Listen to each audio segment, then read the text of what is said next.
The overriding message that we've heard by some of the vice president's allies has been just that Trump and Vance are just plain weird.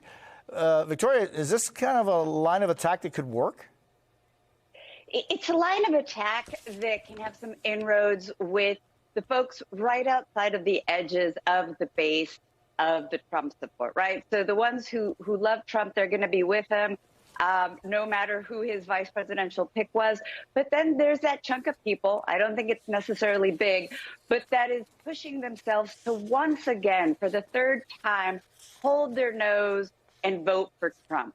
And the likelihood of them being able to, again, for the third time, hold their nose again is really going to be affected by these random comments, by that comment of the clip that you just played earlier about you won't have to vote in another 4 more years, which personally, to me, I'm a little bit more of a nervous Nelly than Mark. It makes me nervous, and especially being a student of Latin America, is I think about Venezuela, who just had elections. Venezuela was the paragon of democracy, not just in Latin America, but globally, and look where it is now. So I think they say really weird things, but then with an undertone of this is a worldview that a lot of these folks share. It's interesting. And Mark, I want to go back to what you're talking about the pick of J.D. Vance as Trump's, partner on this electoral process. The Wall Street Journal editorial board wrote, quote, "An old political saw is that the best VP choice is one who gets applause upon announcement and then is never heard from again. You can tell that doesn't apply to Vance since Trump is being asked if he still believes he made the right choice." So, Mark, how much of a problem is this for the Trump campaign, you think? That's a great point. And when you've lost the Wall Street Journal as a Republican, that's problematic.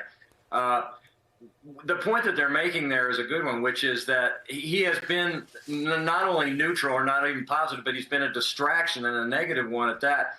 The thing that is driving Donald Trump crazy right now, the thing that he hates more than anything is not to be the center of attention, right? And Harris, no matter what your ideology or politics are, has absolutely captivated like every single news cycle since she was effectively nominated.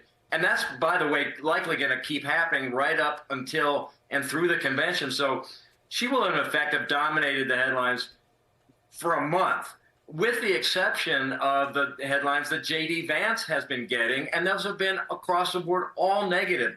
So Donald Trump's getting a double-barrel dose of stuff he can't stand, which is bad press for him and good press for Harris. And Victoria, meanwhile, Vice President Harris's campaign manager was asked about what her policies on the border would look like. Here's what she had to say. I think at this point, the policies that are, having a real impact on ensuring that we have security and order at our border are policies that will continue. Do you think, Victoria, the Harris campaign needs to have a specific answer on what Harris policy is at the border, the humanitarian crisis that we have been living through for years now?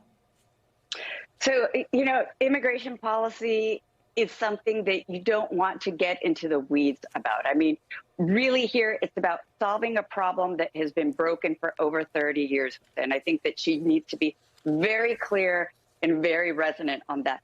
How that is achieved is something that she can address, once after getting into the White House, because it's something that she can't do single-handedly, or any executive can do single-handedly. So I think laying out a firm and clear line and kicking back that notion that she was or is soft on the border is very, very important. And then the devil's in the details and can be hashed out later. So I think for a general audience is draw that line in the sand.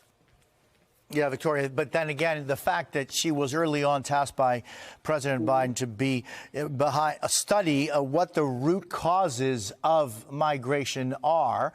Do you get it? I certainly get a sense that that hasn't been something that she nor the president have been very forthcoming about. What is it that we have learned about the root causes of migration, and how can that lesson be instituted?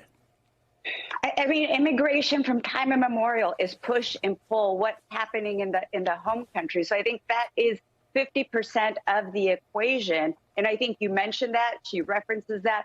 But given the optics of immigration today and given the humanitarian crisis that we're seeing at the border, I think you have to lead a little bit heavier with understanding the border and the needs of folks as they're looking at our southern border, while saying, but we need to look beyond the short term and the causes leading to that. And I think that's something where the policy wonks like me really dig into, but also understanding what day-to-day Americans are seeing on their TV screen. Victoria DeFrancesco Soto and Mark McKinnon, great seeing you both. I thank you both for your time.